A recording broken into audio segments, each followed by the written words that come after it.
Atenção! Vai começar agora uma teleaula de tratamento térmico do curso profissionalizante. Este módulo tem um total de 10 aulas. Hoje, você vai assistir à teleaula número 2. Bons estudos!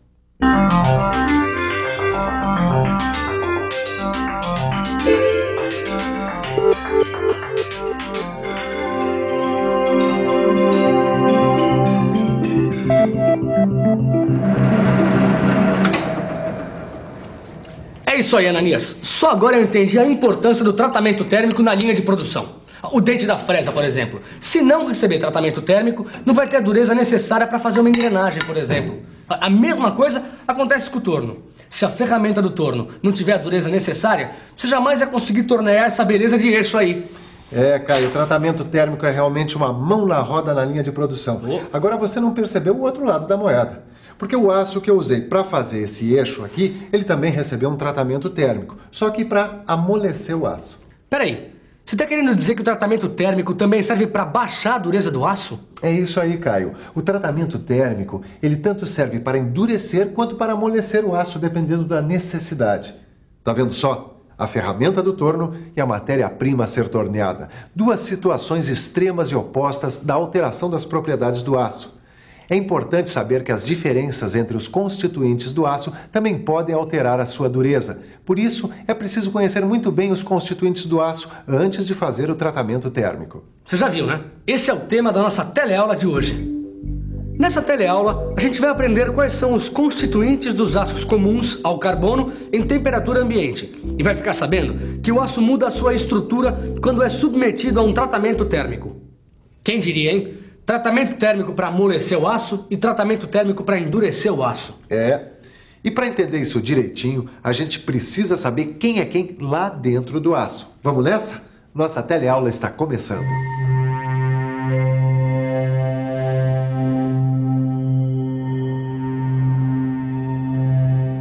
Esse aqui é o Afonso. Ele trabalha numa firma que é cliente nossa.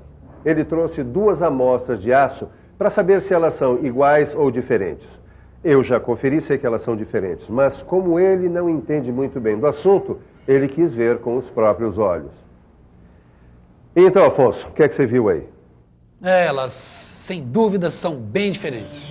Bom, na primeira amostra de aço dá para ver que tem muito mais grãos claros que escuros. Já na segunda amostra, tem mais grãos escuros. Isso tem a ver com a concentração de carbono, não é isso, Silva? Exatamente. O que diferencia as amostras é justamente a concentração do carbono. Vamos ver as amostras de novo. Nessa aí tem muito mais grãos claros que são grãos sem carbono. Os grãos escuros são os que têm carbono. Como nesse caso existem mais grãos claros quase sem carbono, a gente diz que esse aço tem baixo teor de carbono. Nessa outra amostra, a coisa muda de figura. Repare que tem mais grãos escuros ricos em carbono, ou seja, esta amostra tem mais carbono. Nesse caso, trata-se de uma amostra com médio teor de carbono. Peraí, pelo que eu sei, quanto mais carbono, mais duro é o aço, é isso? É isso aí, Afonso. Quanto mais carbono, maior a dureza. E isso acontece justamente por causa dos grãos escuros, mais resistentes, mais duros. Agora, você sabe dizer qual é o nome dos grãos claros e qual é o nome dos grãos escuros? Mas eu não sabia nem que eles tinham nome. Pois tem, sim, senhor. Você quer saber? Os grãos claros são chamados de ferrita e os grãos escuros, cheios de carbono, são chamados de perlita.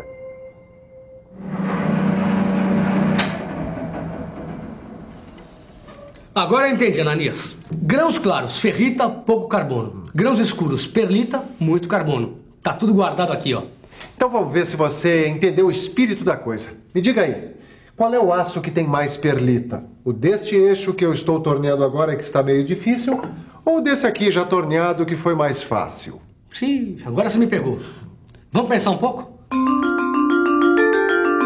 Vamos pensar um pouco. Deixa eu ver. Qual tem mais perlita? O eixo difícil de usinar ou o eixo usinado com mais facilidade?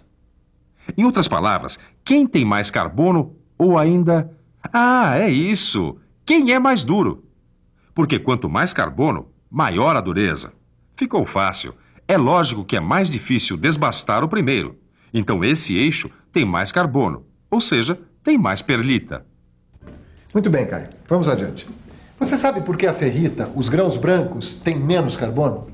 Por acaso tem a ver com a estrutura cristalina da ferrita? Tem tudo a ver. A ferrita apresenta uma estrutura cúbica de corpo centrado, ou CCC. Lembra? Lembro, claro. Os átomos que formam essa estrutura se organizam entre si muito próximos, super apertados. E aí o que acontece? Os átomos de carbono têm muita dificuldade de se acomodarem numa estrutura como essa.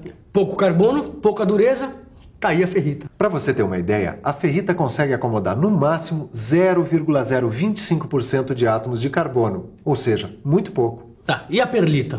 A perlita também tem ferrita na sua estrutura. Como é que é? Sabia que você ia se surpreender. E você também? Se surpreendeu? Para entender isso certinho, é só olhar a perlita no microscópio potente. O que é que você vê? Fique por dentro.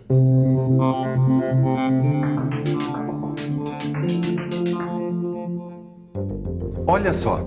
Se a gente ampliar várias vezes um grão escuro ou perlita, vai perceber que ele é formado por uma sequência de linhas ou lâminas claras e escuras. As lâminas claras, para variar, são ferrita, e as lâminas escuras recebem o nome de cementita, ou seja, na perlita tem ferrita e cementita. A estrutura da cementita é constituída de 12 átomos de ferro e 4 de carbono. É a presença desses carbonos que garantem a dureza da cementita.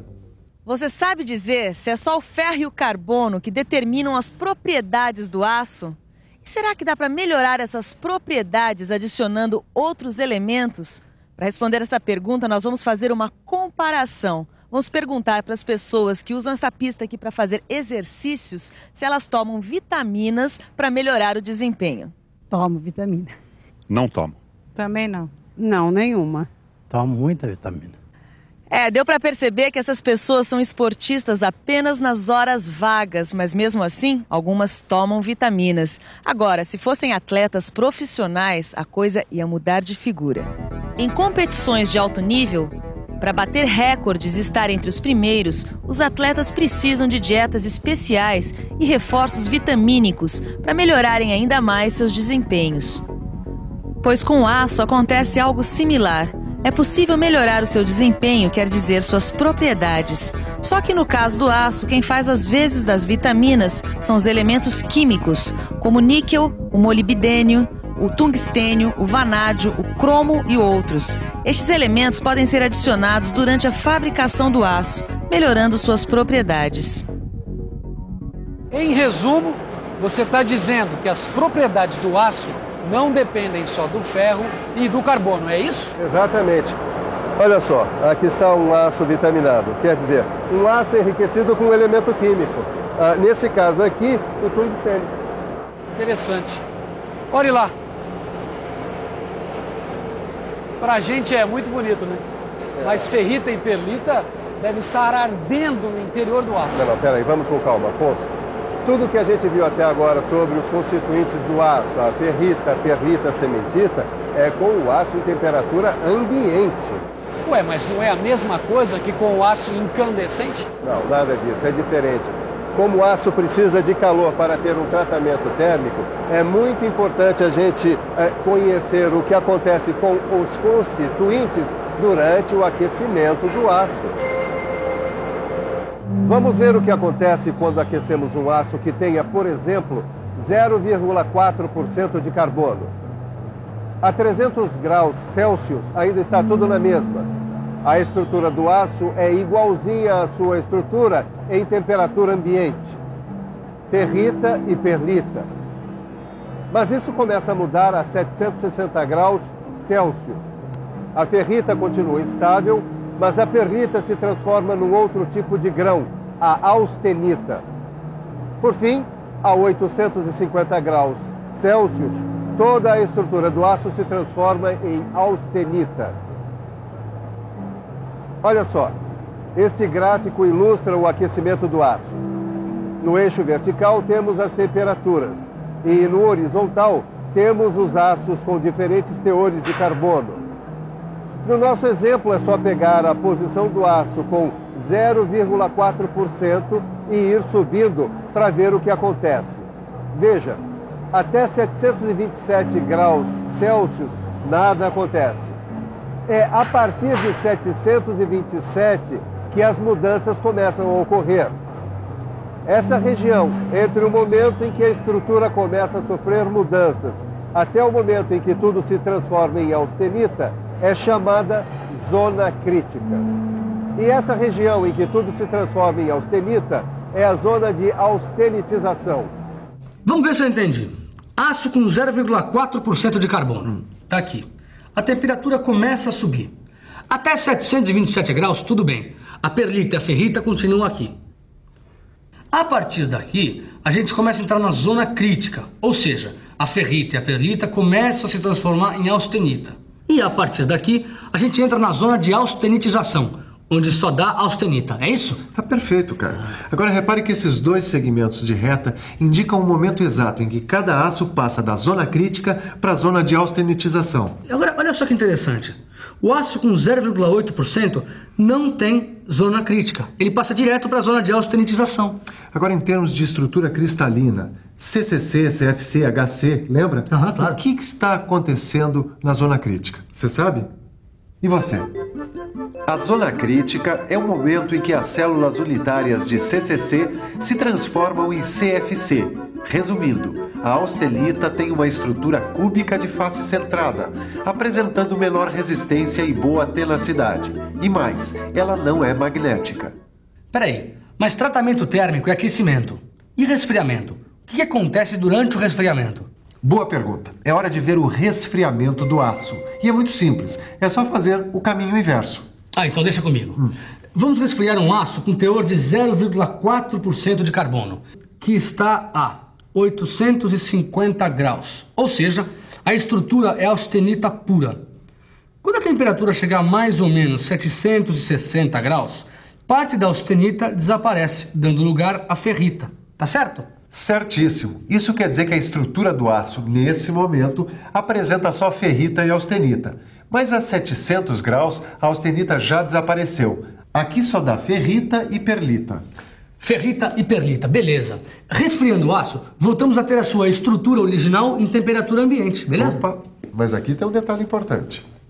Mas que detalhe? É o seguinte, esse resfriamento que a gente acompanhou pelo gráfico é como se o aço fosse retirado do forno e fosse resfriando lentamente em temperatura ambiente. Ué, mas pode ser diferente? Ora, mas claro que pode. Olha só, veja o que aqueles dois operários estão fazendo. Olha, você pode, por exemplo, tirar o objeto do forno e mergulhá-lo diretamente na salmoura. Entendeu? O aço resfriado dessa maneira, bruscamente, cria um novo tipo de grão mais duro, a martensita. Martensita? Calma. E você aí em casa, calma também. Nas próximas teleaulas nós vamos ver isso em detalhe. Agora é a hora da revisão. Excelente ideia. E atenção, se liga aí que é hora da revisão. Na teleaula de hoje, você viu que o tratamento térmico serve tanto para endurecer como para amolecer o aço, e que por isso mesmo é muito importante conhecer os seus constituintes. Viu que o aço é constituído por grãos claros, chamados de ferrita, e de grãos escuros, chamados de perlita.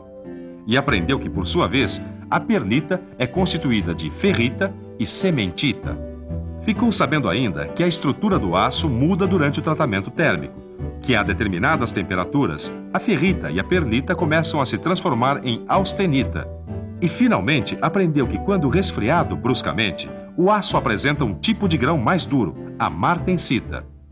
As explicações que foram dadas nesta teleaula foram baseadas neste diagrama de equilíbrio de ferro e carbono, que você encontra no seu livro de estudos. Como você sabe, para manter a forma é preciso praticar. E no seu caso, praticar quer dizer estudar e fazer os exercícios. Então, o que você está esperando?